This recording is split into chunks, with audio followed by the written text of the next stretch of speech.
Imagine turning micro movements in the NASDAQ market into real profits, live right before your eyes. In my live streams, I'll take you straight into the action of scalping NASDAQ futures. Watch as I analyze price action, volume, and order flow to identify scalping opportunities in this fast paced market. You'll see my trade setups, live executions, and detailed performance breakdowns, all in real time. Stay tuned and follow my journey as I work to master the art and skill of scalping NASDAQ futures.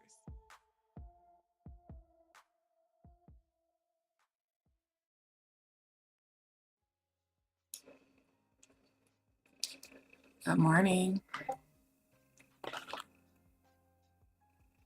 Good morning. Good morning. Happy Tuesday. Wednesday.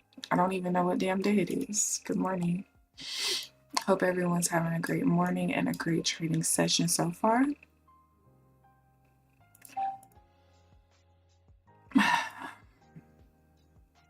We are finishing up some low impact news, so I can start trading again.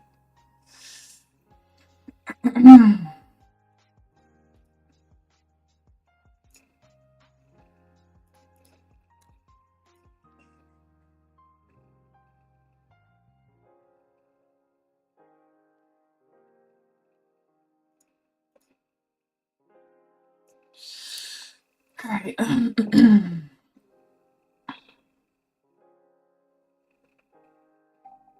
Good morning, trenches. Don't be making fun of me, okay? Good morning. Oh boy.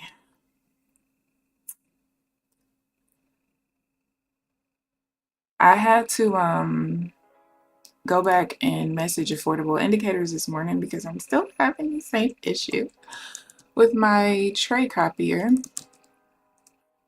But I have kind of I think I know what's happening.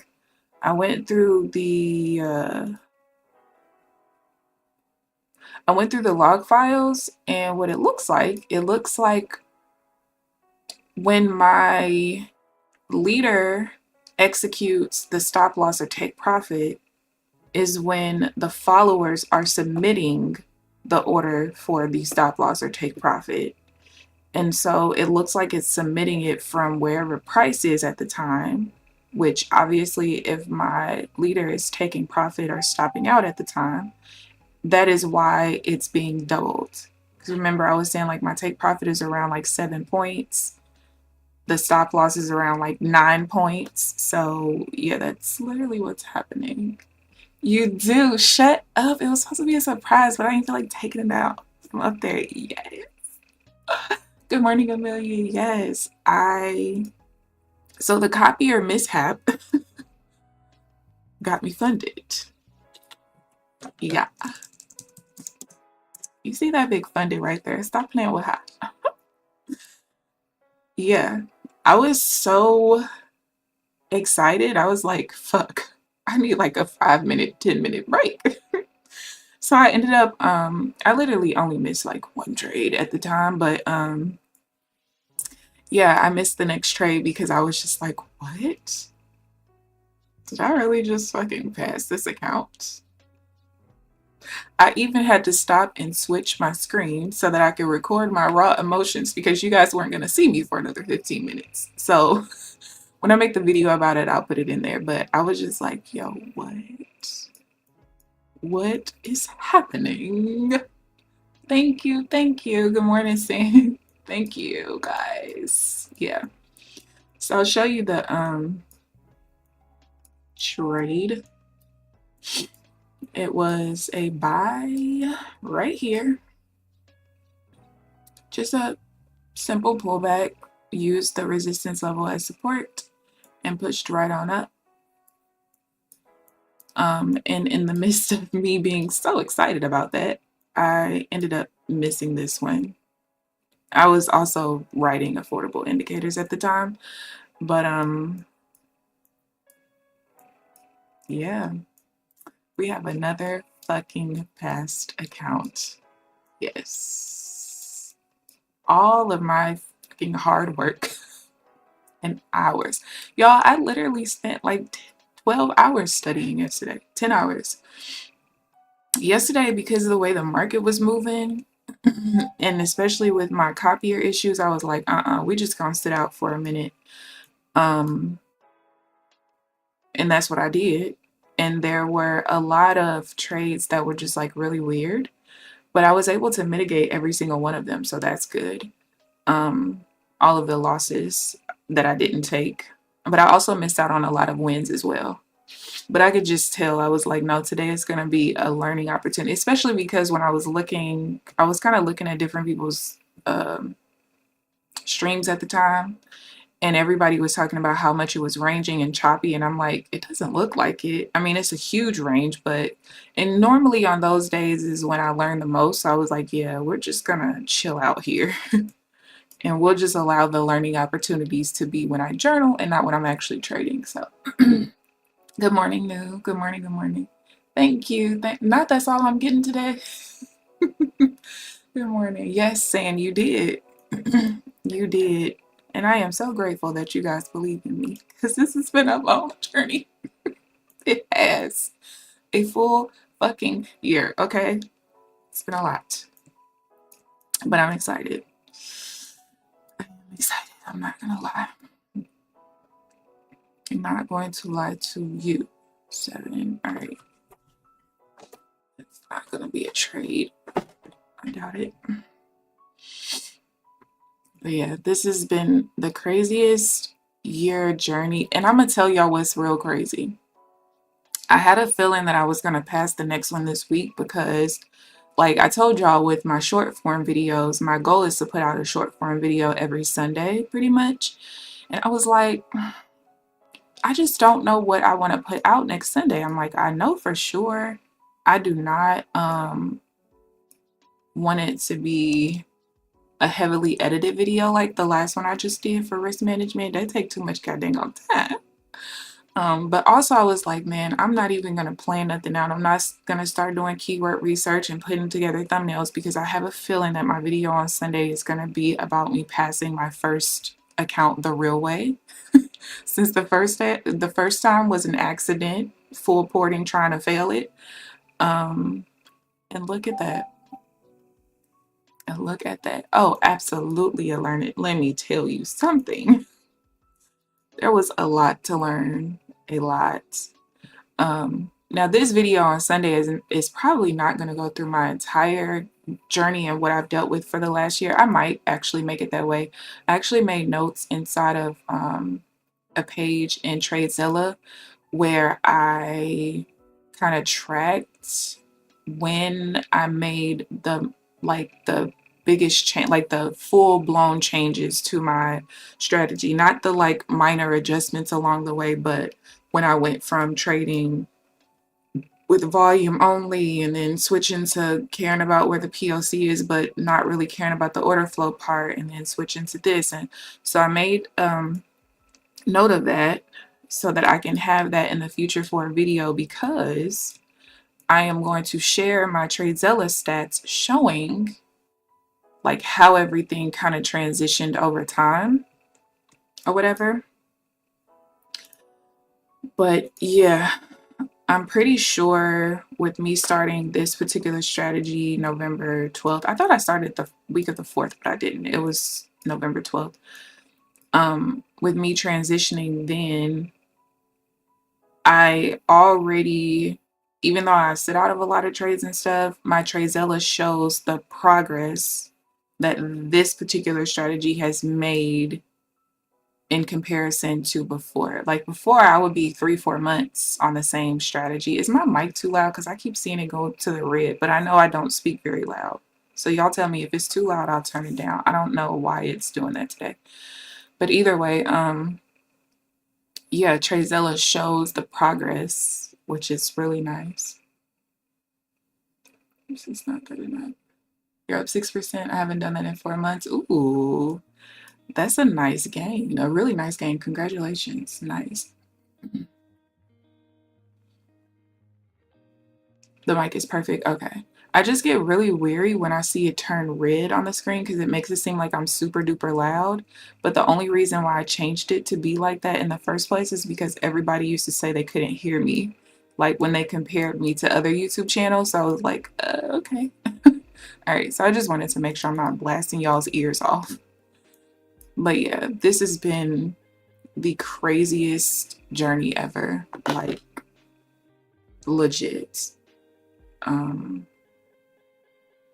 And it's very exciting, very exciting. And I'm definitely looking forward to finally trading in a PA again. It's been a long time. Like, I think since I earned the first one in March, I don't think I started trading it until July. I traded it a little bit and was like, girl, you thought your strategy was ready. It ain't. So then I stopped again and then I restarted. I think I only traded it like twice. Well, not 2 different days, but 2 different chunks of time. And the last time I traded it was October. Oh shit. Hold on. I forgot. I have to put my personal account in my copier and type. It's micro. I gotta make sure I trade that. The last time I traded it was like December 17th, I think. And I forget what day I renew, so I need to go ahead and trade it before I get hit with a freaking fee. Mini, micro, 1. All right, cool. So my next trade I'll take on my personal account too. I forgot what I was even talking about. Thank you, Janelle. Thank you, thank you. Thank you. Good morning. How are you this morning? I don't know if you see up there, but yes, we got another account. Oh yeah, I was saying that I stopped trading it in October. So I have like, I'll have to look. I think maybe like 17 trading days on it already. And it's down like 275, which is not bad. A lot quieter than other streamers, but whatever works for you. I didn't realize I was. I think it's just, I naturally don't speak very loud anyway, unless I'm like irritated. So that's why. You caught a few small reversals. Nice, nice. Let me log in. So yeah, Amelia, Janelle, and San. I don't think you guys were in here when I was explaining the copier issue that I think I figured out what the problem is. So basically what's happening when I looked in the log files, so my entries, the followers are entering at the exact same time. Okay, let's start there. So I don't know if it's because of how fast the trades are going or what, I'm not sure. But essentially what's happening is inside of the log files, when it's showing that my leader is executing the stop loss or take profit, usually within 3 to 5 seconds, that is when the followers are submitting the order for the stop loss or take profit. Like legit, you could see executed and then you see submitted, like back to back. And so I think what's happening is because price is literally at the actual stop loss or take profit, the followers are then entering the orders to be 4.5 points, 3 to 4.5 points from where price is at the time. So that's how when I lost double. And when I took profit that yesterday, when the copier was messed up, it was only like 7 points instead of 9, which would be double what it typically would be. But yeah, I think that is the issue. And so I reached out to affordable indicators because obviously it's because things are happening so fast. But I'm wondering if it's also because of how many orders it is or something, because when I was doing this, I mean, I've been using this copier since March of last year and I never had this issue. But recently is when I started to have so many contracts going at once. So I don't know if that is contributing to it. I'm really not sure. But I reached out to them, so maybe it's something they could figure out. There is like a smart sync setting inside of the trade copier, I think.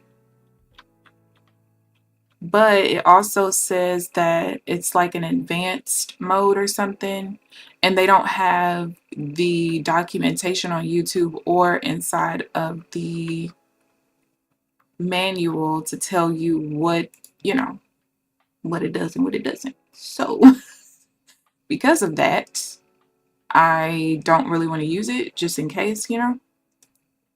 But that's kind of what we are. Yeah, it's not good saying it all.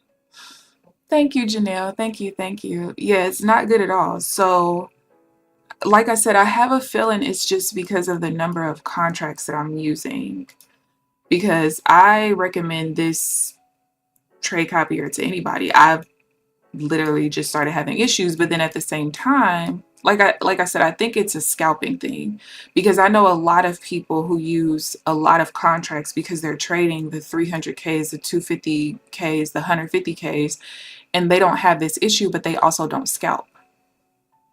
And because I'm scalping with momentum, like, I can't help that the trade is 1 to 3 seconds, you know? Because I think even this morning, yeah, so my followers, which by the way, I forgot to disable my freaking auto liquidation on Rhythmic this morning, so they didn't get the trade. But yeah, my leader entered the trade at 8:39:39. The followers entered at 8:39:40, so 1 second later, which usually is the same second or a second later, which is fine. But then the TP happened. Actually, it's crazy because the TP on the followers ended up hitting a second after the leader did, but it's still just completely multiplied though. So I don't know. Because even the TPT account, I'm only using 2 contracts, so I should only be there should only be $172 in profit, and it's 420 because the take profit ended up being 11, almost 11 points. It was 10.75 points. Yeah. But it's crazy because it was 1 second later. So I don't know. But it's very scary. Like, it's cute on a win, but on a loss, baby, we don't like that at all. Appears to be an update issue though. Well, Janelle, I can't say that though, because so remember the first time I had the issue, it was when I did have the updated copier, right? And so I downgraded. So yesterday when I was using the copier, it was the downgraded version of what I used this entire, I mean, you know, I upgrade when they upgraded every or updated every couple months, but I hadn't had the issue since March of last year. So when I downgraded, I still had the issue yesterday. So at that point last night, remember I told you guys at the end of the stream that he actually put out a new version on the 3rd of the month. And so I'm like, okay, well, let me just go ahead and upgrade to see if that's possibly the issue. Maybe they fixed it with that, but no, I still had the issue this morning. So, and the thing is, like, with me being a hyper scalper, I'm going to run into issues that other people don't run into. But if they can possibly fix the issue, that would be nice. But what I'll just have to do is, you know, make sure I'll always have my orders tab open, which I do, so that I can catch things. That way, if I need to flatten, I can. That's the only thing that I could really do at this point, to be honest with you. So I was afraid to link in my 2 personal accounts. I was not impressed, but it was a basic free trial. Yeah, Sam, honestly, if you're not hyper scalping like I am and taking profit in a few seconds, you should be fine. Now the copier you use might have been trash. But even when people used to have the Apex issues with the Apex copier, I never had issues with the Apex copier. The only reason I even looked for another copier was when they decided to update the interface. It gave me anxiety. Like that very first upgrade from when it looked just like Replicanto, which it looks like it's just a white label version of. They claim it's not, but it was at one point. When they updated it, like legit, first of all, I'm a user interface kind of person, right? I love technology. So when they updated it, everything was black and white, but then you had like this red flatten all button here is fine. However, there was a huge red flatten all button on every single account as well. And it just seeing all the red gave me anxiety. I'm not gonna lie. I was like, oh no, like I immediately downgraded back to the previous version. And so I was continuing to use the previous version the entire time. And what ended up happening was um, they ended up making it to where, like, one day when I logged in to try to use it, it told me that it was out of date and I had to update at that point. And so by then, I already started looking for another copier. And that's when I found Affordable Indicators, and the rest is history. So, because I just knew, I was like, yeah, at some point you're gonna force us to update or upgrade, and yeah, I don't want to. I hate it. So then I switched. I made the switch, and I've been having a great experience until recently. But we'll see if it's something that they could fix, because just like when I first started using the copier, again, being a hyper scalper, and using Renko's, which I highly doubt very many of his customers use Renko's, but I was having an issue where, like, let's say when this bar closes, the next 3 bars close at the exact same time, not like on a micro level, but like the number of seconds. So like if it closes at 9:21:30, even though the next one might be 0.1, then 0.3, then 0.5, if the next 3 candles paint at 9:21:30 on the dot, um, instead of it placing my order at the close of the entry, the reversal bar, which, well, now I do it one tick beyond it, but instead of it placing it there, it would place it at the last candle that painted at that exact same time. And so I thought I was tripping the first couple times, and then I'm like, wait, why is this happening? And so I reached out to Joel, and he was like, I never heard of anybody, saying that was a thing. I'm like, I'm telling you. And so then I ended up realizing, like, oh, the problem is that. And once I realized that was the issue, I was like, hey, it looks like it's happening if these bars paint at the exact same time. It took him a nice little minute to finally fix it, but he ended up being able to fix it. So we'll see if they'll be able to fix this issue or not. We do have crude oil coming up in 8 minutes, 7 minutes. So I am going to stop trading in 2 minutes, but there's been no opportunities yet. So we'll see. We will see.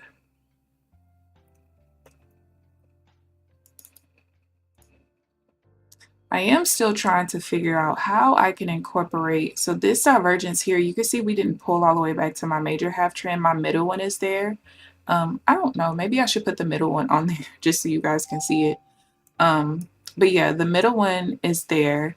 And right now, I don't take any divergence that looks like this. If it's a traditional, like, lower high or lower low to lower high to lower low type of thing, I do take those, but the alternate ones like this I do not take. I used to, but I found that doing it at the middle level is not as accurate. But I also think that there's a possibility, because usually, like, anything I do at my major level, I have the same exact rules for my middle level, because I don't feel like learning 2 different things. However, I think with the alternate divergence like this, there's going to have to be a slight difference. Like, there's going to probably be one pattern I can't take and one that I can. But I'm in the process of just journaling it again, because I stopped even looking at it back.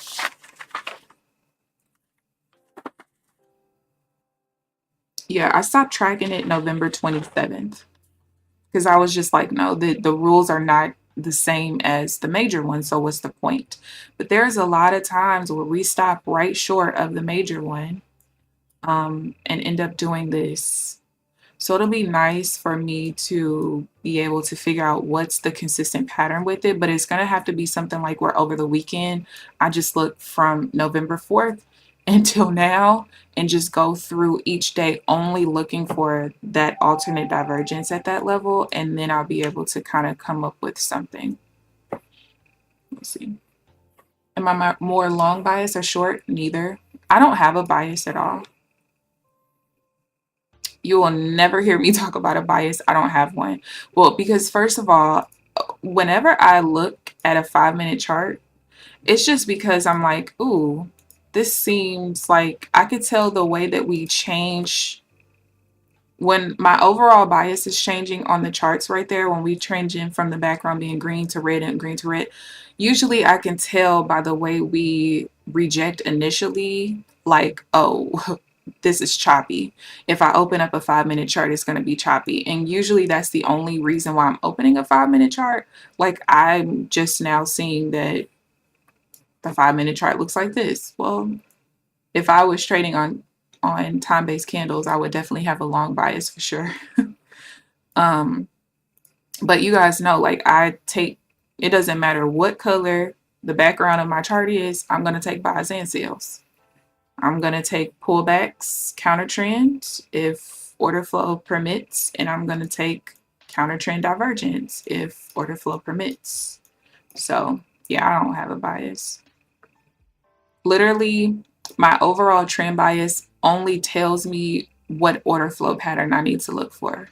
Because like when I'm counter trend like this and I'm taking a pullback, basically the delta of my entry bar needs to be less than the previous delta in the same direction. And that literally is just telling me that like if we need more sellers to push the pullback than we did the previous push down, that lets me know that the buyers are still too much in control. No matter how we broke the structure, we created a lower low, we're creating a lower high. That does not mean anything when you are counter trend, because if it takes too many sellers to push it, well, the buyers are just still doing too much. So don't take the trade. So that's legit the only reason why I have an overall bias on my screen. Because if we were going in the direction of the trend, there's a whole different order flow pattern that I look for. But yeah, I don't think it's good to have a bias, like, personally, because a lot of people come into the session with a bias, and because of that, like if you come in with let's say people came in with a short bias today. I don't know why they would with that crazy ass news candle, but let's just say that, hey, they think that it's going to be a correction, or maybe they see that, hey, we pushed up like that, but we pushed up to a congested, supply zone from, let's say a week ago or something. So they'll come in with this downtrend bias, and because of that, they aren't even looking at longs. And I mean, look at how great of an opportunity you could have had at longs, all because you're so focused on a downtrend. So I don't know. I just always say trade what the chart shows you. Like, a bias just doesn't make sense to me at all. Absolutely, Janelle. I absolutely agree. I can't tell you how many YouTubers I watch. They're like, okay, well, I have an uptrend bias today. I'm only looking for buys. And the market is continuing to sell. It then goes under the VWAP and under MAs they have, and other indicators that they use will show that it's clearly a downtrend, but they're still looking for buys. And then when they get in, they're like, oh no, it's going against me. Well, did you look at the market structure? Did you look at the fact that you're under every moving average you have on the chart? I'm just wondering. Just wondering.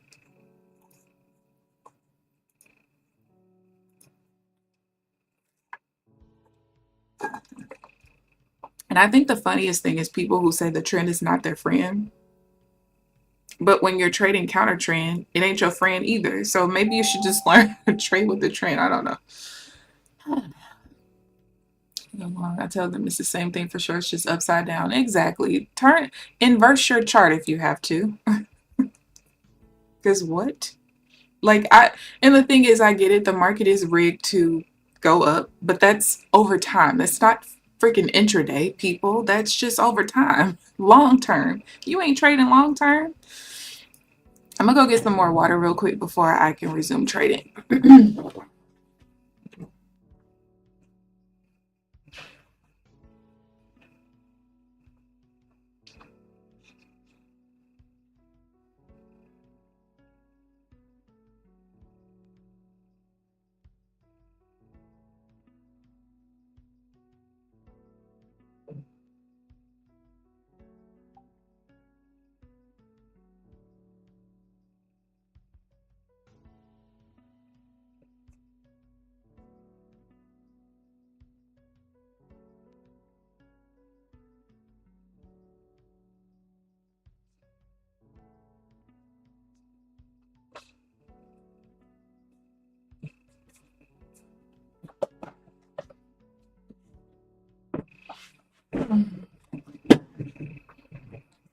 I'm ready to make him anxious so he doesn't take shorts. Well, change your damn candle colors.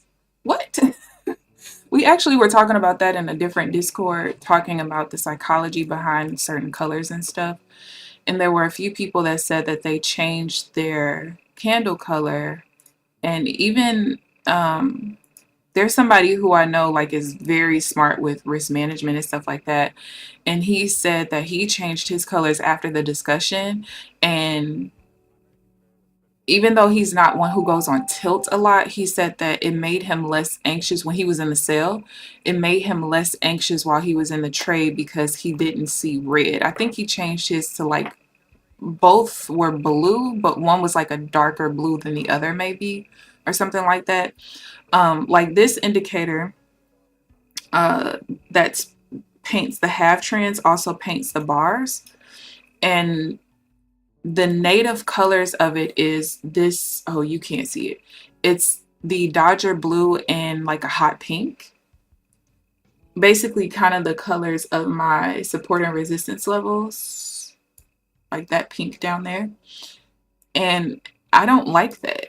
I don't like using different colors. And when we were talking about the psychology part, they basically were pointing out that like Asians look at red as a sign of good luck, I think, if I'm not mistaken, or prosperity, one of the two. And so for Asians, red doesn't bother them. I think for me, green means go, red means stop, yes. But I feel like when I see blue and pink or just other colors, I don't know, it just doesn't correlate to, trend up, trend down to me. And it throws me off. It does. It does. Doesn't pink calm people down? I think so. So yeah, like if you changed it to like maybe pink and green, okay, but changing it to like blues and purples and whites and like I know a couple of people who trade white and gray and I'm just like, no. White equals death, I swear. Correct is, yeah, red is good in certain cultures. My favorite color is green. Me too. That's what, listen. No, actually, I have two of my favorite colors. Are actually kiwi green and light purple. But yeah, I love that green profit, baby. We need to see green across the board. I don't know. Green and red is just, I guess maybe it just never bothered me. It never ever bothered me. So y'all gonna see this red and green. Okay? I can't use nothing else. It's just so weird to me. Oh, that's the wrong. All right, I did lock that one. See, like this saying, when I say how I don't really have a bias, right?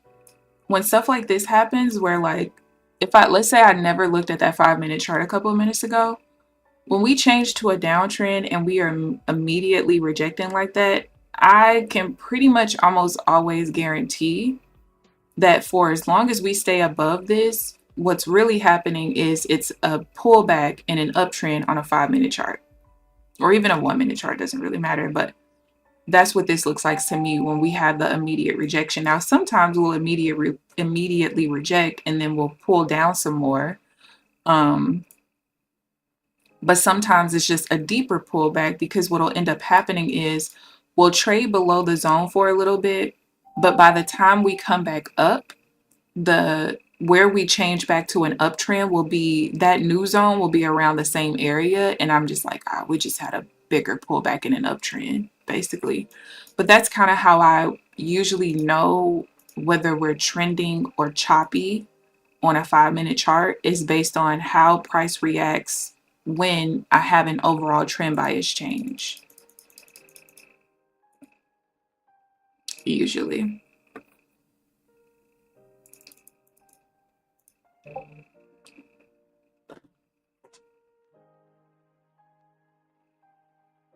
Girl, what? Amelia, I just saw your message. I'm about to tell you right now. She said that she doesn't, but I'm about to look right now.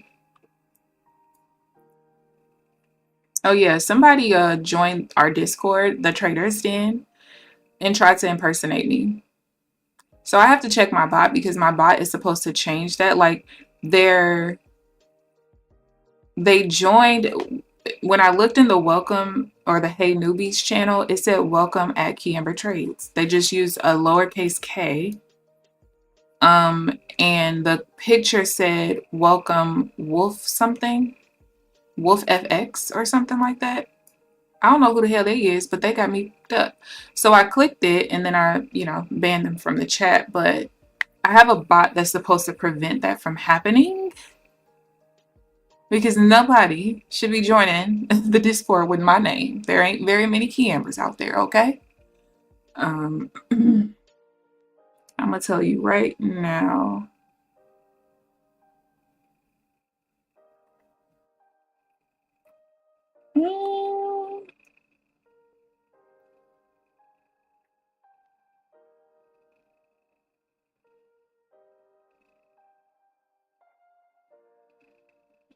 I don't see that, but I would have to go into some of the, I might have to go deeper into some of the channels, maybe, to see it, possibly. But it doesn't look like it from what I see. Who's tagging me and stuff? I don't know, I'll look later.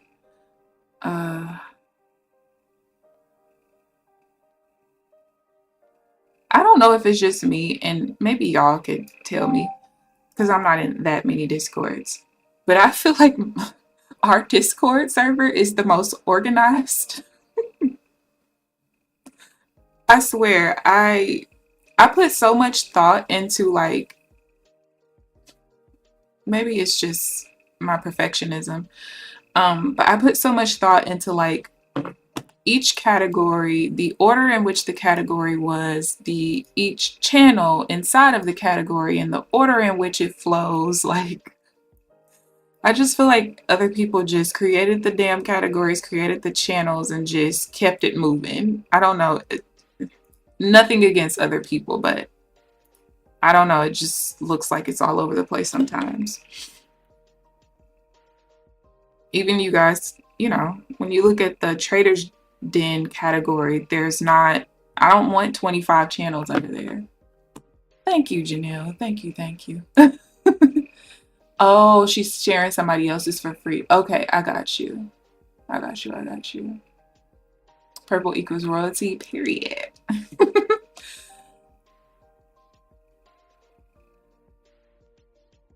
Yeah, I think that's, oh wait. She's sharing somebody else's levels for free, but they're like paid levels? Well, that's not cool. That's not cool at all. I feel like I did see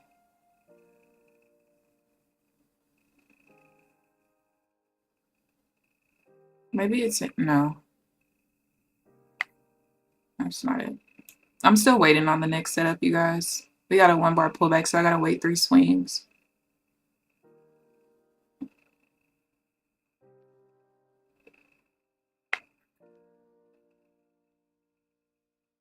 I would have to look, but I feel like I saw, no, I thought that was unheard.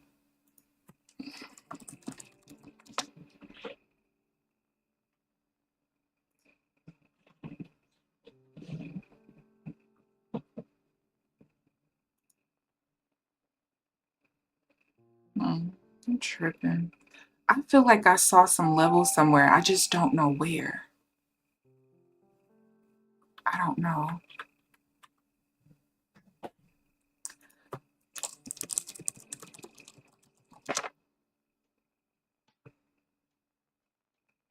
Now, something else I'm going to be doing in the future, I do want to kind of redo my website or create a website specifically that's trading related. I'm not going to be doing any prop firm rankings because I don't give a shit about any prop firm that I'm not trading. I'm not going to lie to you. But I'm pretty good at building websites. Like, this is my personal website. This is where I used to sell like my planners and stuff like this or stuff like that. No, let me move it over a little bit, but it's pretty clean. I also used to have links to go to my credit repair site, which is down now. But if I showed y'all my credit repair site, y'all would be like, shit. Yeah, I did the damn thing with that thing. But now my website is so simple because I've disconnected myself from life and selling anything. But I have thought about doing that.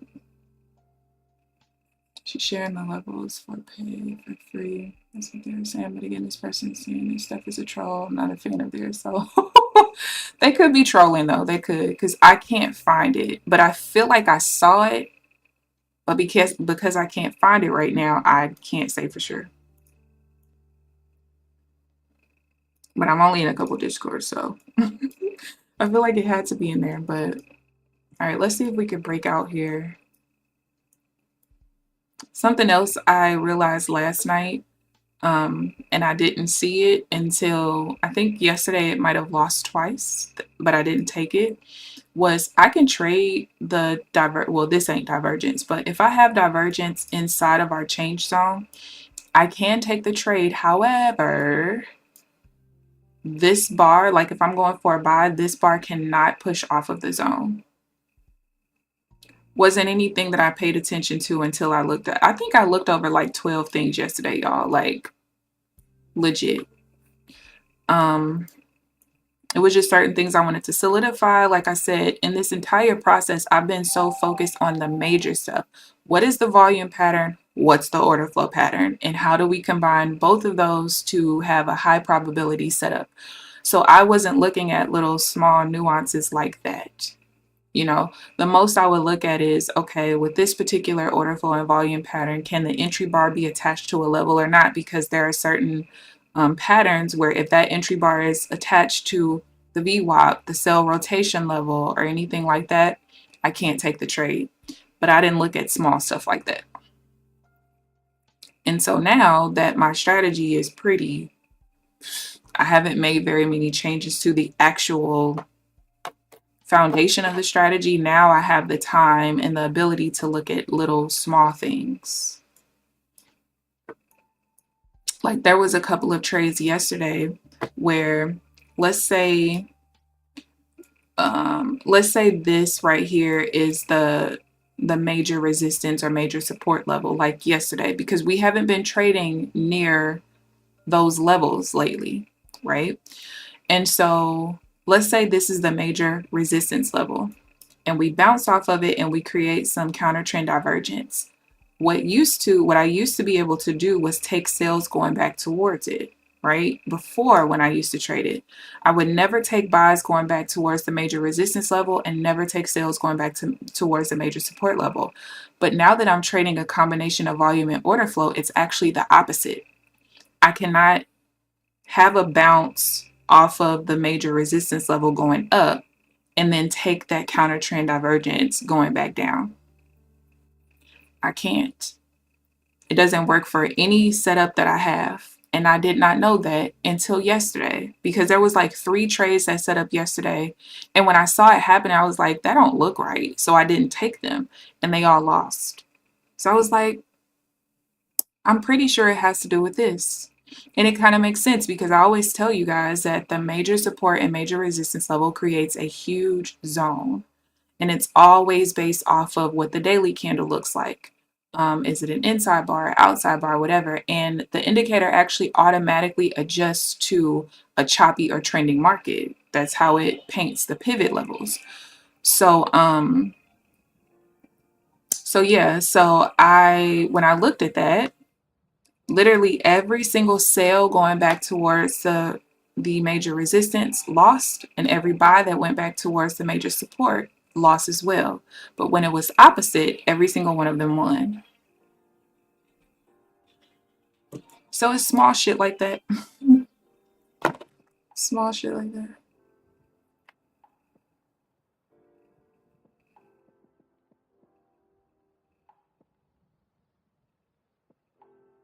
Oh. Last day to enter the TPT contest. They're having a contest where they're giving away pro accounts, by the way. Those websites are a lot of work, yeah. Still, we're here to support Jeanette. See, y'all gotta stop feeding into my shit. No, I am gonna work on a website though. I am. I've been building websites for so long, like so long, well over 10 years, back when WordPress was the best thing popping. Um, Yeah, so I'm gonna do it, because even I forgot, I need to tell Kellyanne her website is very bad on mobile, like very, very bad. Everything is overlapped, and she probably doesn't know it.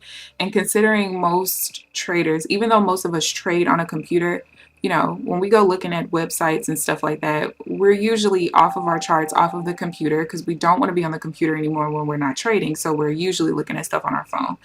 And the last thing you want is a website that's not optimized for mobile. TP hit on gold only, but are we green though? 310, nice, congratulations, nice. Janelle, did you start the new risk model this morning?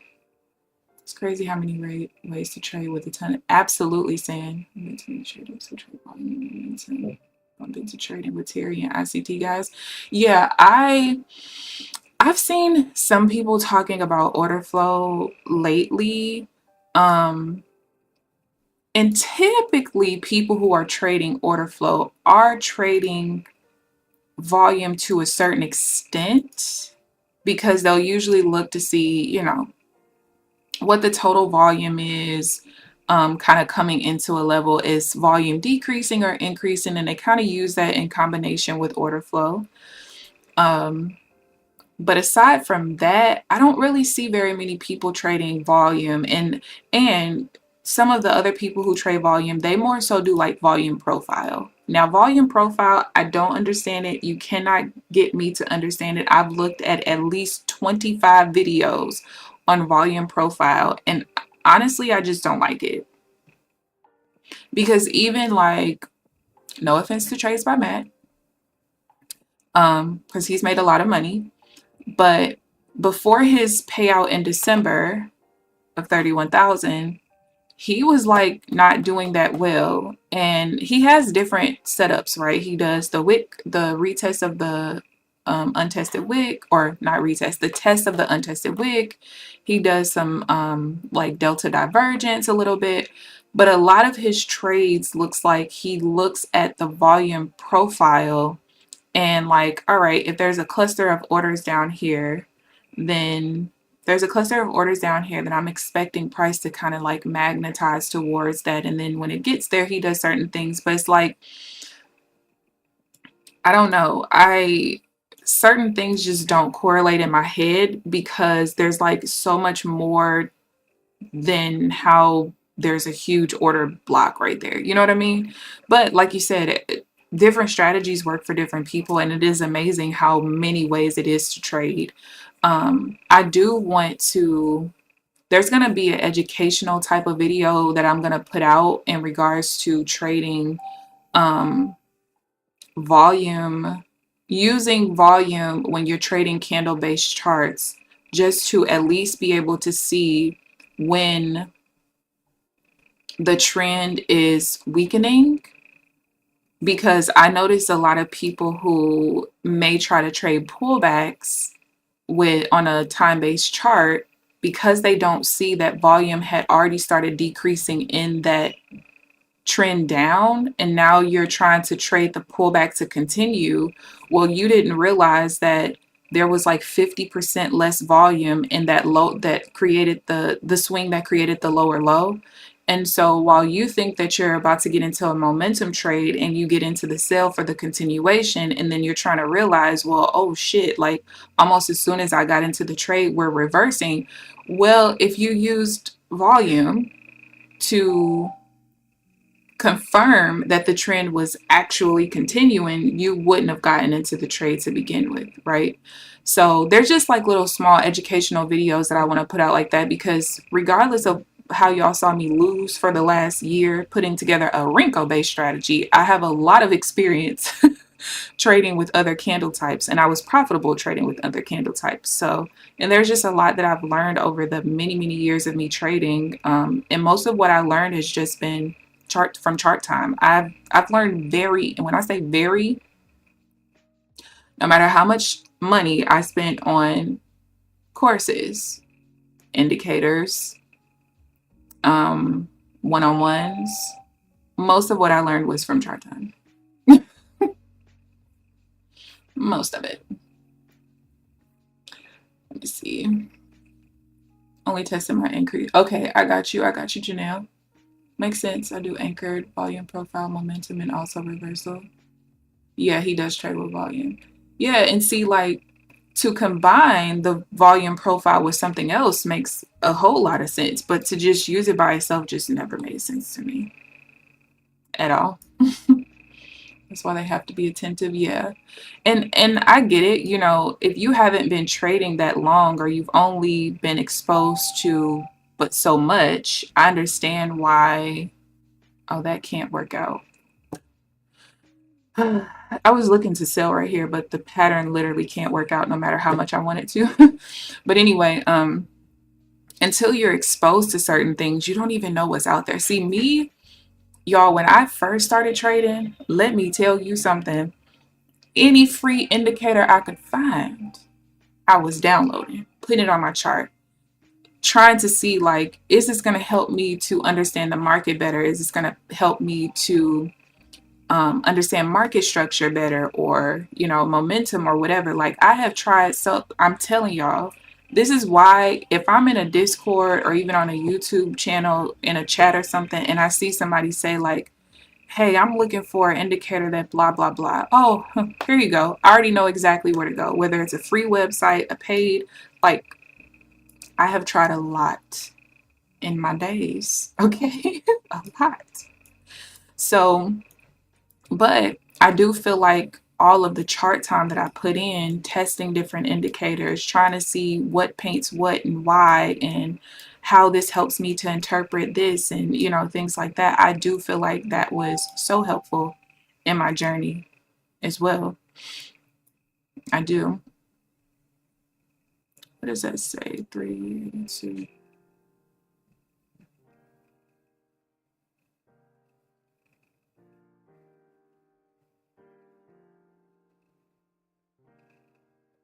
Damn, we pushed down too far. I was going to look for a buy right here, but we needed to wick off of the half trend, and we did not. I was going to look for the continuation up to change trends again. But we did not do. YouTubers, traders teach people to be indicator whores. Chart time is definitely better than theories. And the thing is, like, first of all, most of the traders who create that kind of educational content on YouTube, they literally only do it because they know they can get a shit ton of views from a whole bunch of newbies who don't know what they're doing. Not to say that some of the stuff that they're teaching doesn't work, but the way that they're telling people to use it doesn't work. And I just feel like if you're going to be an authority in the industry, at least have enough morals and ethics to actually teach people what they should know. You don't have to literally, because I feel like with the hundreds or thousands of hours you might have put in chart time to create your strategy, people shouldn't be privy to that shit for free. I don't believe that. I don't. Just like you got to pay for your degree, you're going to have to pay me to learn what makes me money. However, if you're going to put out free content, the least you can do is make sure it's something that's actually helpful. Because telling me this is the best strategy, this is the only strategy you need. You posted that 10 times this year and it's a different strategy every time. So which one do I fucking need? But if you're going to post something, just make sure it's helpful. You can't tell me that trading pullbacks to a 21 EMA is how I'm going to make millions of dollars. That's not true. But the least you can do is teach people how moving averages work, how to choose the right period for the MA based on how you trade, how to choose the best MA type, because exponential is different from simple, is different from volume weighted, you know what I mean? But they don't be doing it.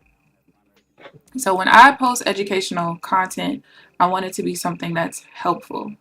Like talking about the volume thing. That is something that is helpful no matter what strategy you use. Volume is so important. Even if you like to do counter trend, because I do see people who like to try to catch the bottom of a downtrend. Well, how are you catching the bottom? When you look at their chart, there's nothing on their chart that would even indicate that it's time to try to catch the bottom. They're not even looking at, hey, there's resist or support here from 2 weeks ago. Like, it don't be none of that. It's just, oh shit, we're melting. At some point we have to stop melting. So let's just try here. Oh, it's not working. Let's DCA. And now I think it's the bottom. Like, that doesn't make sense. One of the best ways to trade counter trend is volume divergence. One of the best ways. And if you can add some order flow in there, it's even better. Like, there's something I was looking at. Not would it be like Janelle? Good morning, Applejacks. Just finished meetings and chasing people down. Ooh. Good morning, Applejacks. Do you see up there on the screen? Do you see? And no, it did happen it happened pre-stream, and I haven't had any setups since I've been on the stream, actually. Not that I know of. But anyway, yeah, volume divergence works so well for counter trend moves. There's just so much out there, right? And again, I think that some people just don't know what they have available or what kind of works for a lot of people. But to just sit there and be so ignorant that you see that what you're doing doesn't work and you're not looking for anything else is insane to me. I don't get it. Oh, don't worry, Applejacks. I got you. Don't you worry. Don't you worry, honey bun. Do you see now? Do you see now? Oh, not I got enough to buy your pens. I have said that I want to start trading before. Well, not right when I get on the stream. I'm not going to do that, but probably like around 8:45 I can start. Because we do have times like today. And honestly though, I did have a feeling that today was going to be like this. And it's only because of how the news was. Okay, wait, Janelle, I am not. See, this is what you got to understand. Janelle's actually pulling the money out already, and so is Amelia. So she can't be a sugar mama from evals, you know? Those are volume divergence and technical analysis. Oh, thank you, Sam. Thank you. Mm-hmm.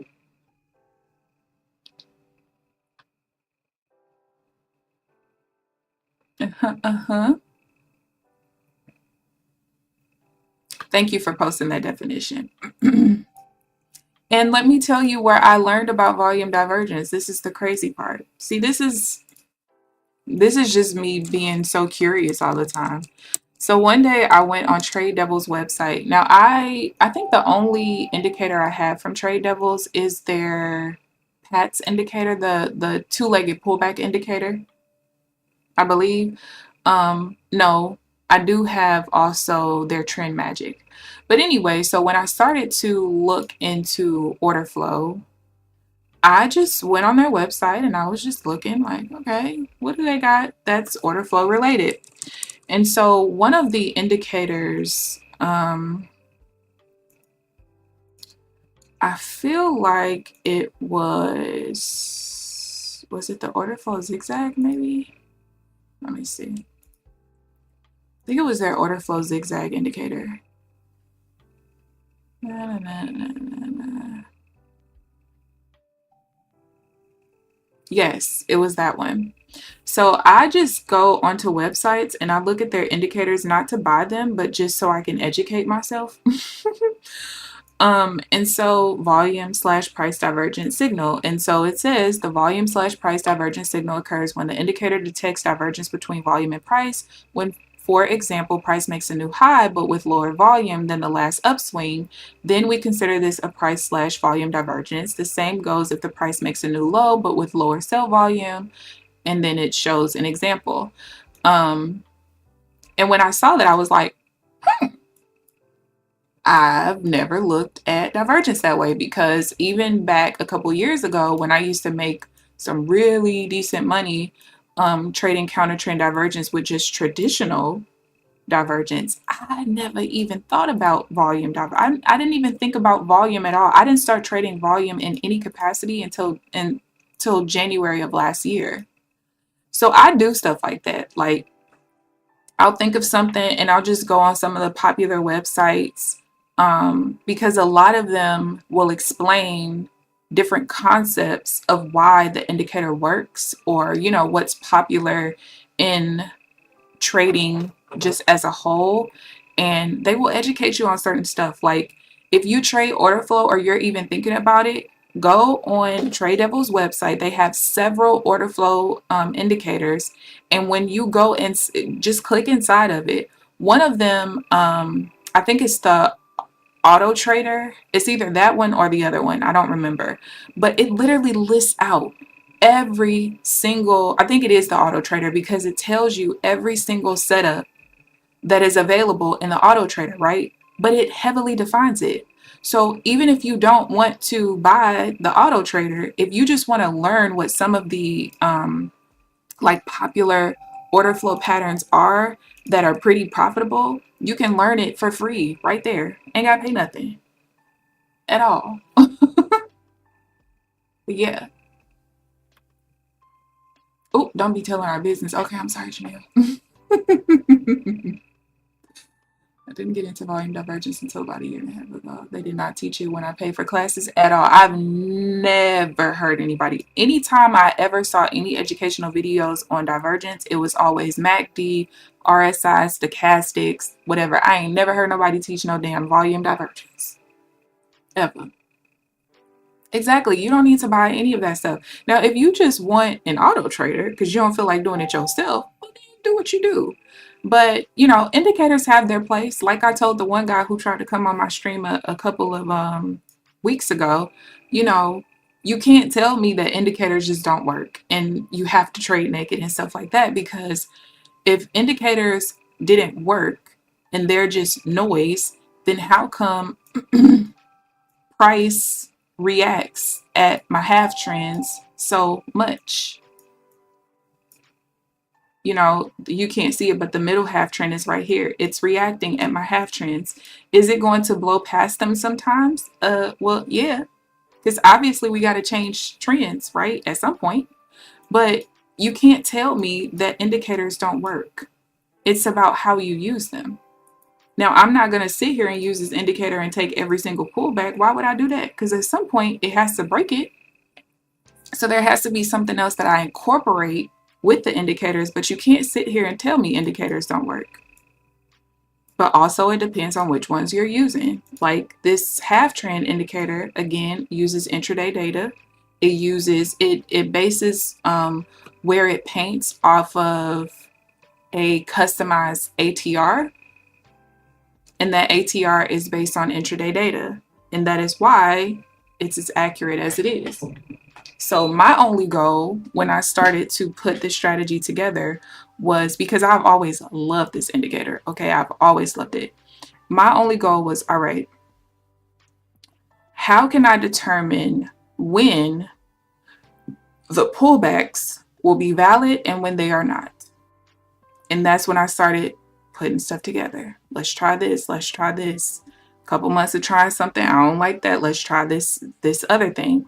And the other thing was, that's how I kind of figured out what setups I was looking for. Am I looking for a traditional pullback? Am I looking for like a divergence pullback like this? Well, sometimes when we're pulling back to the major level, it's not going to be a traditional pullback. Like, we're not going to trade up here and then come back down. It's going to more so be this kind of pullback. Well, how do I determine when it's going to lose like this versus when it wins? That's all I was focused on. But that takes time. It took a year, a whole year. But I knew that by the time I was done with it, it was going to be worth it.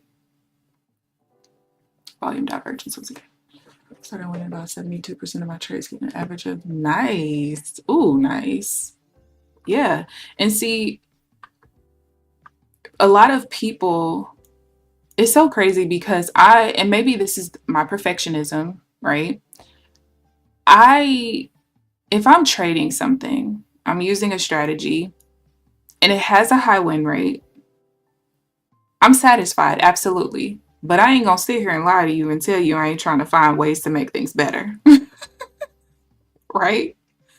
So like, let's say you were trading divergence the regular way and you were profitable. And because you're profitable, you ain't even thinking about nothing else.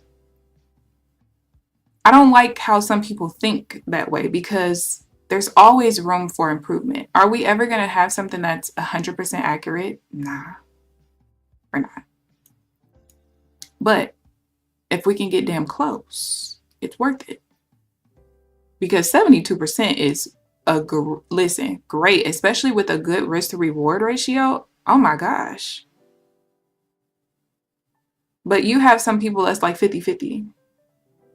But because they're better than break even, they don't want to get better. They would never even look at a volume divergence that can make things better for them. You know what I mean? Sucked in the month of December. Should have had a target. All that volatility, I got you. But see, Sam, you have some people who feel like because of the volatility, their stop losses should have been greater than what they normally use.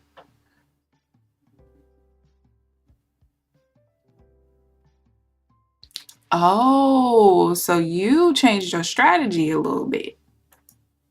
This what got you messed up. So you went back to what worked instead of trying to go for bigger. Yep. And see, we've been talking about that lately. Making changes because you want to go for the bigger moves. For what? You were consistently making money, going for smaller targets. What the hell you need the big target for? That's the greed, the psychology part of trading. Like, especially like I kind of understand it sometimes in a personal account, especially when you feel like you're not compounding fast enough. You know what I mean? But for the people who do this in prop firms, why? Why do you need to go for the bigger gains? If you got 20, let's just say you got 10 accounts.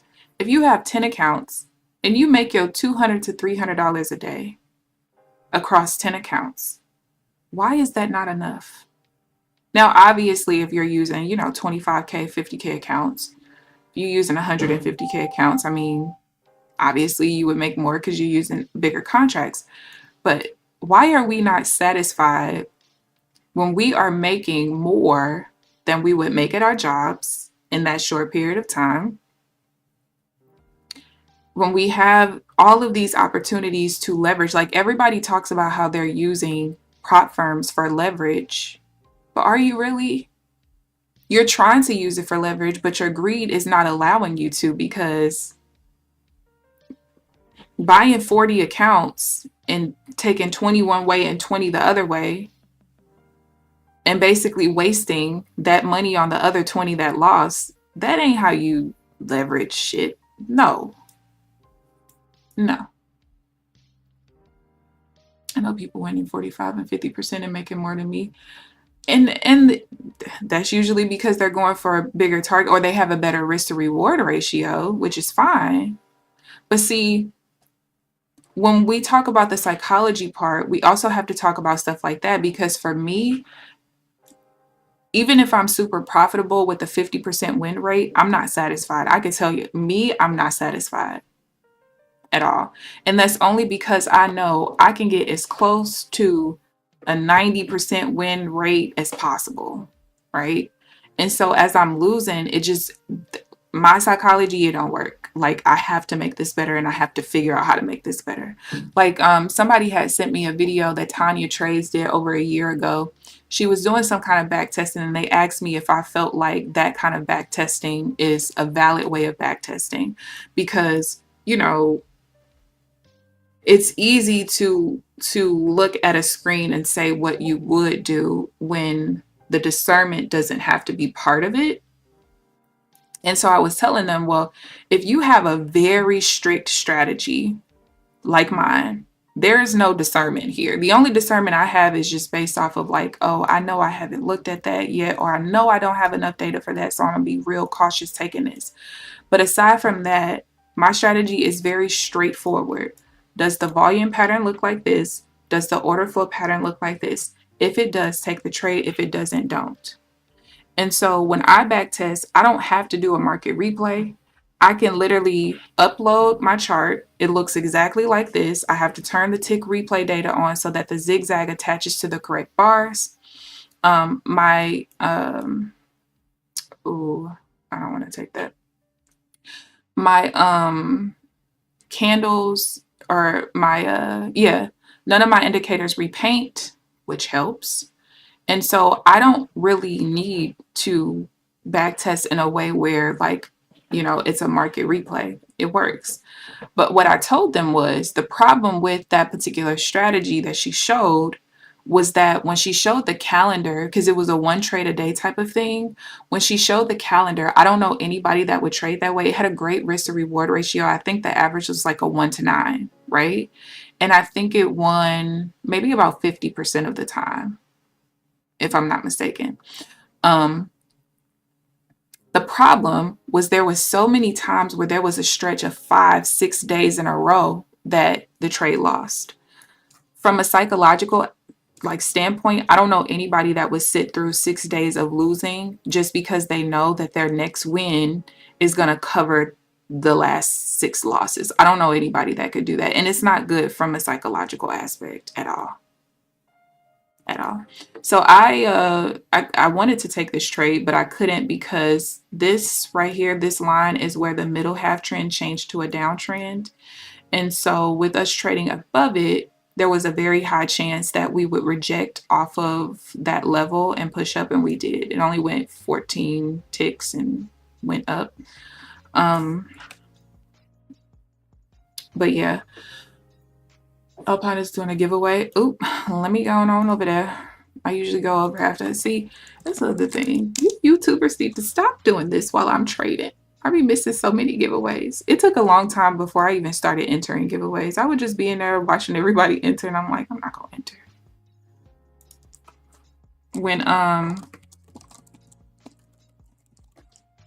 When Kellyanne did her last giveaway, I commented and I said, and don't rug pull me this time, because of the one time I won, but I wasn't there. And then on the next giveaway, she's like, oh, you don't have to be present to win. Also, you rug pulled me. That's how I feel. I cannot believe I didn't have any more trades. I genuinely don't think I missed anything since I've been on the stream. But I'll let y'all know when I journal.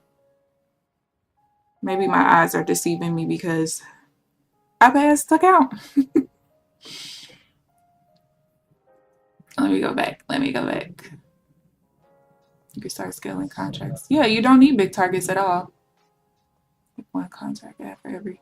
Yep, Amelia. And that's literally what I'm doing. Every $1,000 in profit that I have, I'm going to increase my contract size by 1. But like, I think I said this yesterday, I'm going to give myself a $500 buffer. So I really have to be like at 2,500 in profit versus 2,000, if that makes sense. But yeah, hedge fund money, I only have a couple grand. We considering using, that's what I was taught when I started trading. Don't need to move the take profit, just scale up. Exactly, Amelia. Change of stress because you want to make more is not the way to go. Absolutely. And whoever taught you that was smart as hell, because that is so true.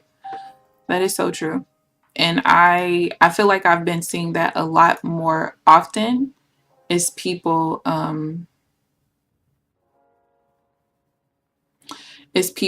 doing that, changing the strategy, changing how many ticks they get out of it. Like, just increase your risk, people. If 20 ticks was working for you, 22 ticks was working for you, 15 ticks was working for you, why are you trying to go for 60 now?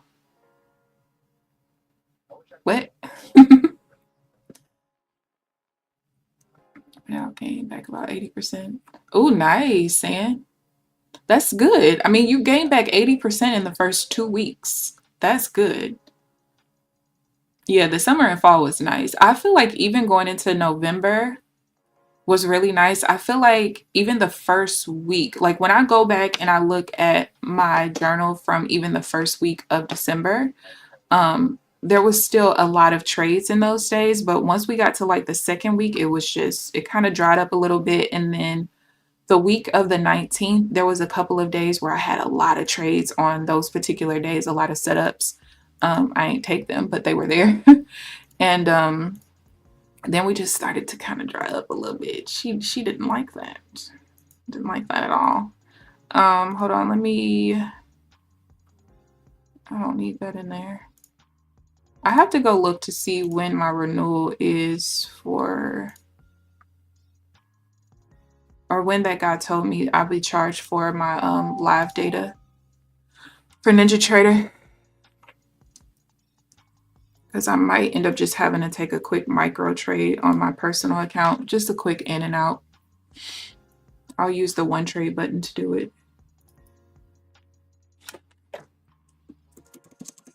So this is where we are on the accounts. We got the one funded, and then, oh yeah, I did not trade the the Top Step accounts because I forgot to turn off the auto liquidate, unfortunately. But we did make some more progress on the first Apex account. So now we're about $1,200 away from that one passing. And that is the one that's renewed today, actually. And then the TPT account, we've made some nice progress on because that one's kind of just been like really stagnant. I started that one almost 2 weeks ago. I think it'll be 2 weeks on Friday, if I'm not mistaken. So that one's kind of just been going back and forth, like small profit, small loss, small profit, small loss. So we're now $700 in profit on that account, which makes me very happy. And we're at full drawdown on all accounts, which is nice. So, oh yeah, and thank you, Amelia, for telling us about the Alpine giveaway, because we need more trenches. You don't need more. But like she said, how January ends, does the year tend to follow? I don't know, trenches. I have no idea. Let's see. Let's open up a yearly chart real quick, or a monthly chart. Let's see. Let's do regular candles, day, week, month. And we're going to do, that's fine.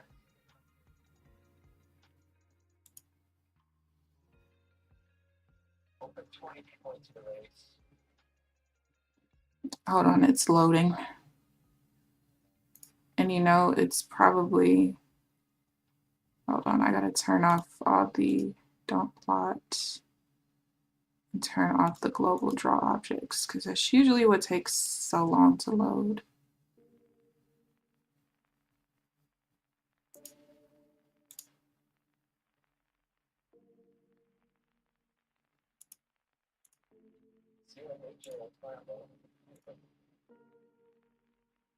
All right. So let's see. Hold on, I'm gonna put a, let's see, January 2024.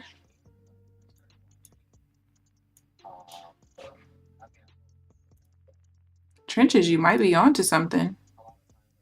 You might be onto something.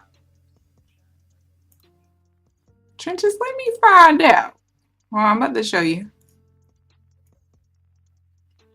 Let's see, what was that? 2022, January 2021.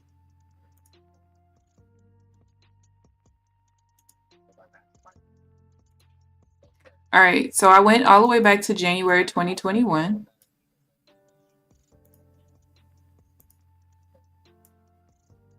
Here we go. All right, so this bar, I'll move it now, but it was a green bar, basically a doji, and we trended up the rest of the year. Here's January 2022, downtrend.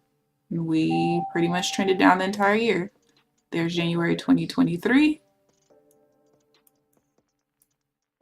buy bar, trended up the whole rest of the year. There's 2024, trended up the rest of the year. Trenches is on to something.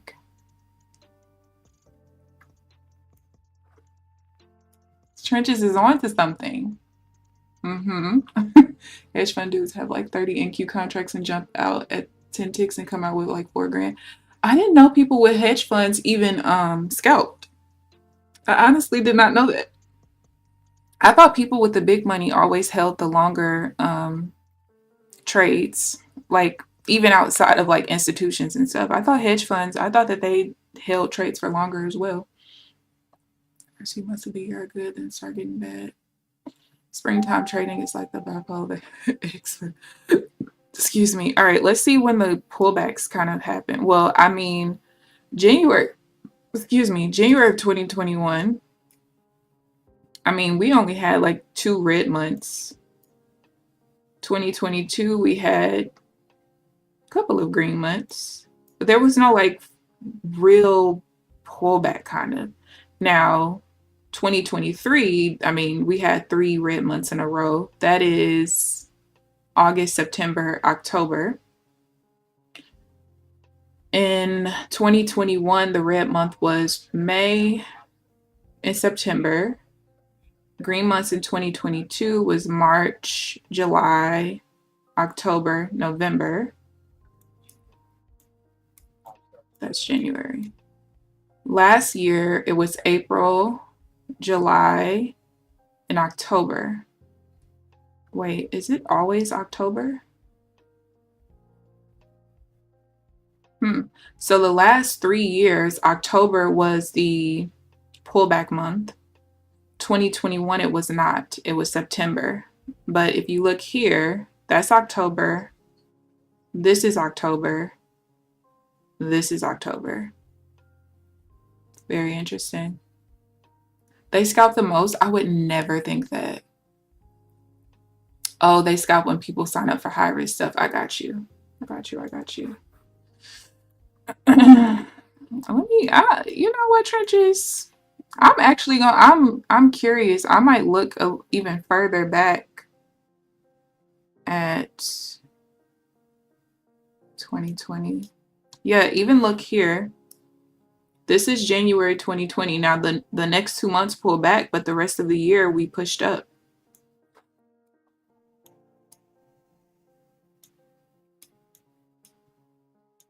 Let me find out my man's. 2019, same thing. It was a green bar. We trended up for the rest of the year. Huh. Well, I guess we see what might happen this year based on history. I can't trade in front of a screen for 8 to 12 hours futures just to make 80 to 90. Yes, and I'm the same way. Like let me tell you something. If I'm going to be in front of a screen for 8 to 12 hours, she's going to go back to nursing and I'll make my 80K that way. I ain't got to be stressed out. as far as metrics and hitting profit targets and making sure people make money, I ain't got to make sure none of that. And because I worked overnight, baby, all I have to do is make sure you don't die overnight. That's it. That's it. And I worked in psych.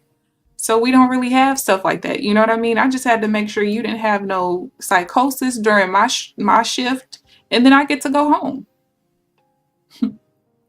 Clay, 25K account still in evaluation. Market close this morning. You won't let me trade. Okay. So Clay, you probably hit the. Oh yeah, you hit the trailing drawdown. Do you have a Rhythmic account or a Tradeovate account?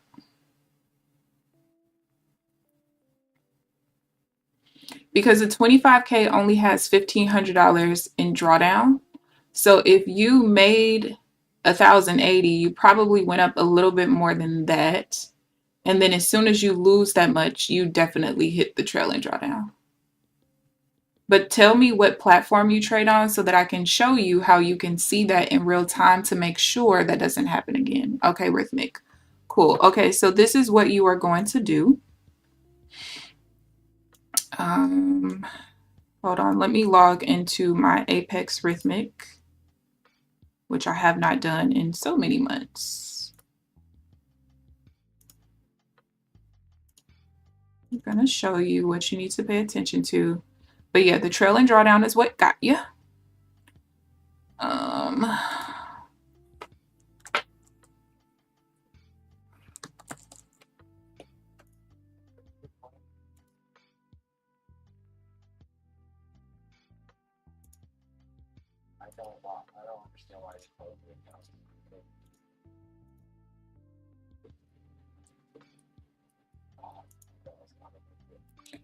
All right, so what you want to look at.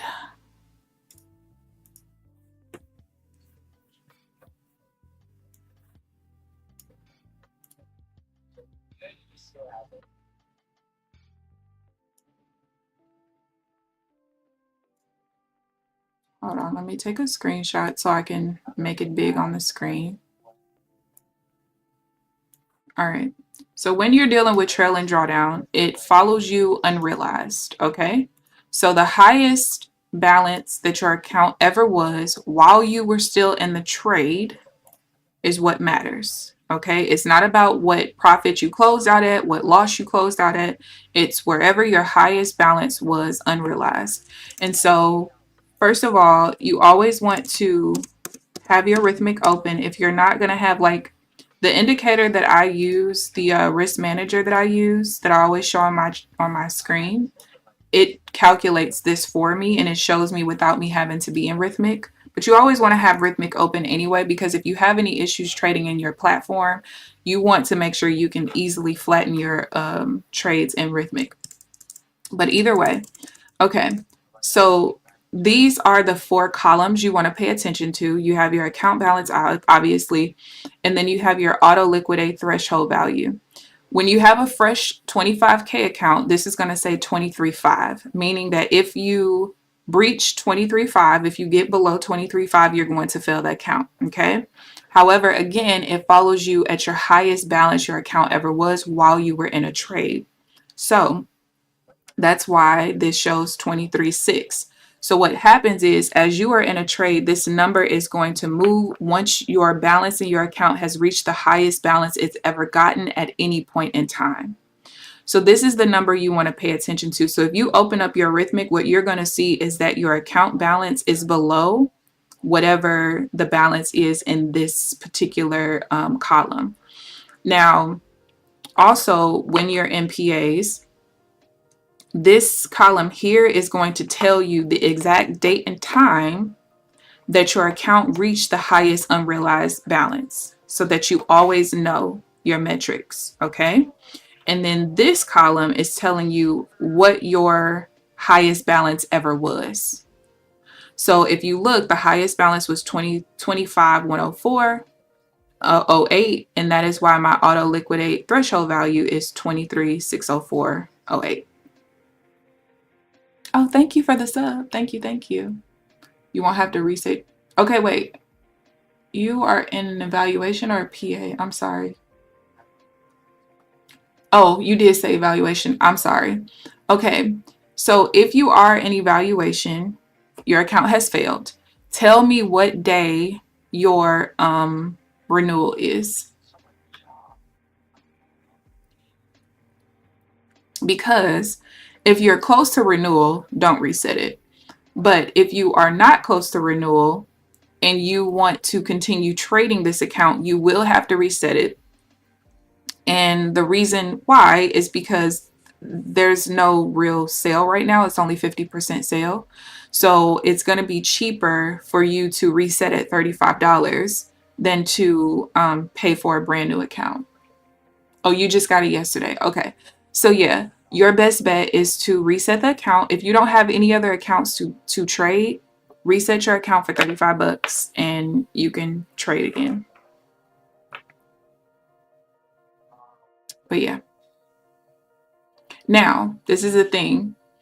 Let's say that you are in a situation where you have a couple of accounts and you're like, oh, screw that account, I'll let it renew.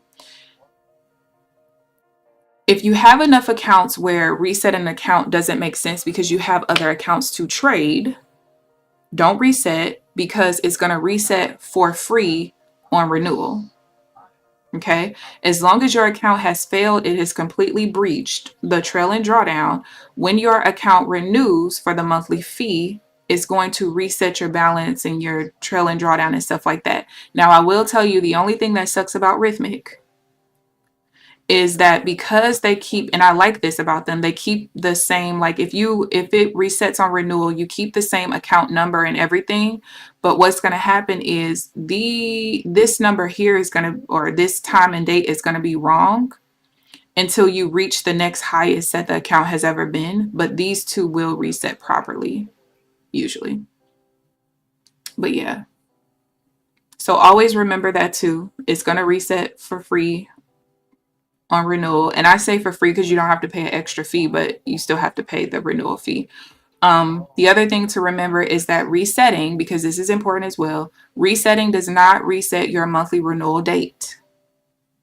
So if you have an account that's like 3 days away from renewing and you just failed it, don't pay to reset it because you're still going to be charged the renewal fee in 3 days.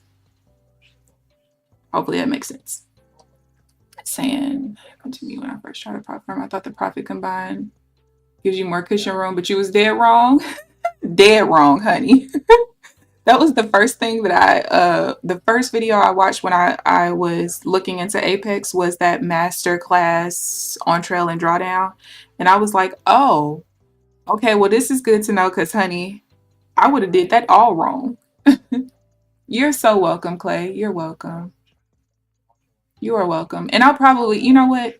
You just made me think I should probably make a video about it. I just know that there are people who have videos on trail and drawdown, but I also know that people don't explain it the same way that I do. And also, I kind of want to make a video or just mention about resetting and stuff because that is important. A lot of people think that if I reset, my renewal date resets with it, and it does not. Look at this dump. I ain't even had the charts open. Let me go look. Jeez, Louise.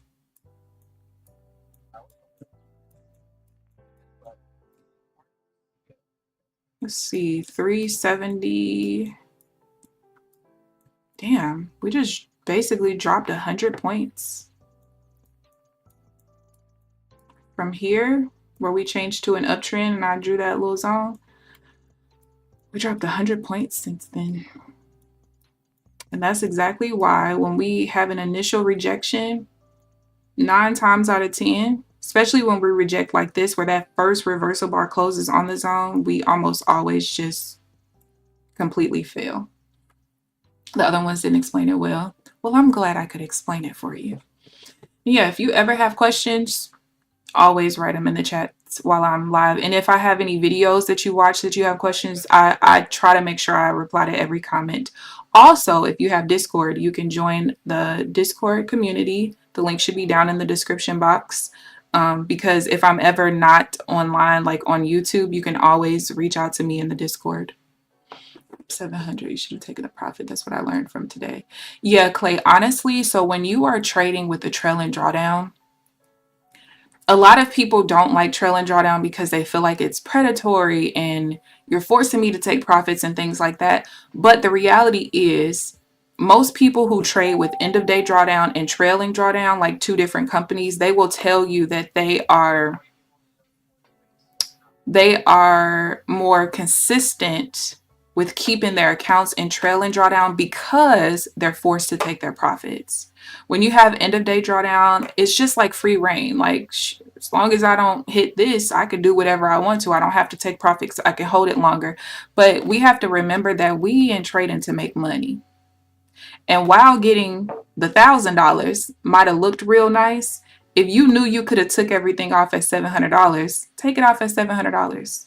One thing that I've been noticing recently in a Discord that I'm in, I've seen a couple people say this because there's a 16-year-old in there that's learning how to trade options or whatever. And one thing that stuck out to me is them telling him, at the moment that you screenshot your profits, whether it's for yourself, to post on social media, to show your friends, whatever, that's usually the time you're supposed to take profits. Once you like that 700 on your screen, take the profit. Don't go for more. You can always get back in at some point. I learned from hedge fund guys that they can lose tons of money. Just don't let it go down from the original portfolio amount. Exactly. If you lose like 3 or 4 trades that day, stop for the day. Absolutely. Yep.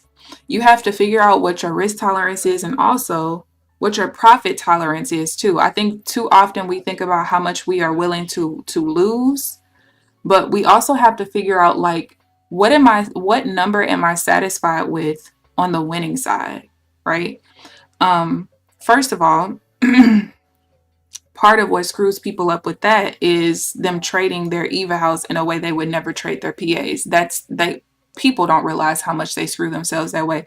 You are already struggling with the psychological aspect of trading, and then you want to go trade an eval, full porting, seeing these big numbers, passing really fast. And so when you see that, oh, when I just traded these 10 accounts and I passed them all because I full ported news, and I just basically made $30,000 total to pass that account. Now, when I get into my PAs and I'm trading those same 10 accounts, when I get a $200 day and I see $2,000 total profit on the screen, I'm not satisfied because I just made $30,000 in one day to pass the accounts. And so when you struggle with psychology, which most traders do, they don't realize how hurtful some of the things that they do in evals are to, they don't realize how hurtful it is to their way that they trade in PAs. They don't get it. But yeah, Clay, I agree with saying you're going to recover. But yeah, reset the account. You clearly know what you're doing. You just have to pay attention to the trailing drawdown because it can get you for sure. But yeah, good video, good discussion today, you guys. And I hope you guys enjoyed the discussion in the video. I'm going to go journal, and I will let you guys know in the Discord if I missed any other trades, because I hate when I trade pre-stream and then I don't have trades during the actual session, but I can't help what the market does. But I also could have possibly missed stuff because I'm just kind of on a high from passing the account today, that maybe my eyes are just deceiving me today. I don't know. But even though I was up 1,000, my threshold was still, oh yeah, no, Clay. If you want something like that, you have to go with an end of day drawdown company. So you have to go with like Take Profit Trader, Top Step. Pretty much almost everybody has end of day, but you do have some companies like Take Profit Trader, for instance, and eval is end of day. But when you get in your pro account or your funded account, it's trailing drawdown. So, but you just have to, if you're looking for end of day drawdown companies, there's quite a few out there. You just have to figure out which one is going to work best for you. I personally, if I had to go with any end of day drawdown company, it would be Top Step. Top Step, I can't count Take Profit Trader because again, it'll be trailing once you get in PA, but yeah. Oh yes, come back tomorrow. Yeah, I would suggest Top Step. Top Step, simple rules. Now the smallest account they have though is a 50K. It's $49 a month until you pass it. On the 50K 5K account, you have a $2,000 end of day drawdown. You can pass the eval basically in 2 days because they have a 50% consistency rule in eval. So you don't really want to make more than $1,500 in a day. And then once you're in PA, they have very simple rules. There's no news rule. They don't care what you do, basically.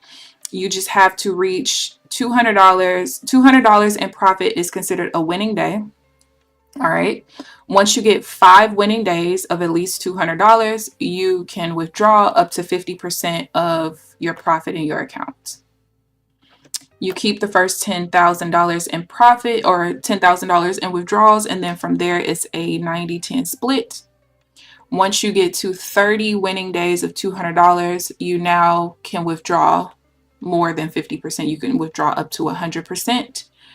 And yeah, so very easy, simple rules. And that the December that you see up there, the S-December, those are Top Step accounts that I'm trying to pass. Oh, I don't have a code for Top Step. Top Step doesn't have, I think they only have affiliates for a couple of people. Yeah, Top Step doesn't have affiliates, but I thank you for being willing to use my code. But yeah, you can consistently make $300 a day on average. You can definitely trade. Absolutely. I agree, Sam. You don't need much. You don't. Even if you only have a couple of funded accounts, you don't need much to make a lot of money, but people are greedy. What's hooked on futures? Child, you just caught me before I was about to hang up this call. No. The indicators on the charts. So there are a couple.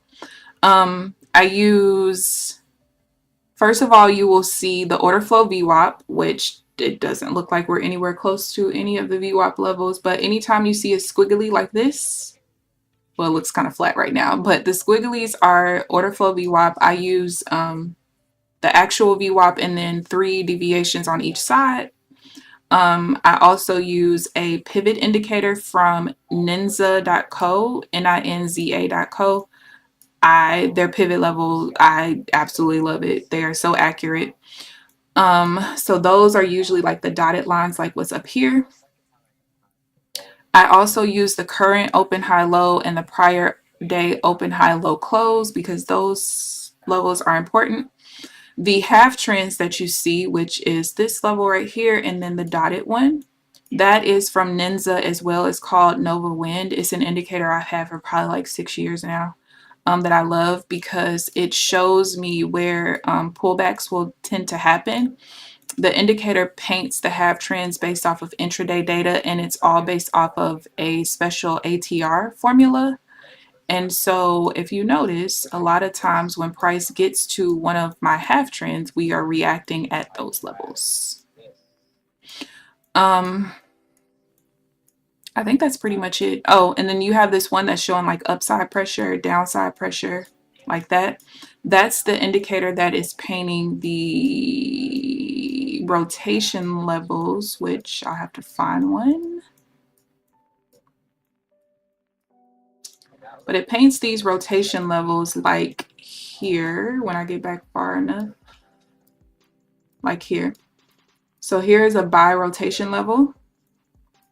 So this indicator that paints those lines, that particular half trend is what paints the rotation levels. And basically what that tells me is for as long as we stay above that rotation level, we're continuing the uptrend. Once we break it, we're probably gonna go into a downtrend. So it just kind of depends. But that's really it. So most of what I have on my charts is just different levels of support and resistance. And then my half trends, most of my trades that you'll see me take, I'm taking it at a half trend, basically.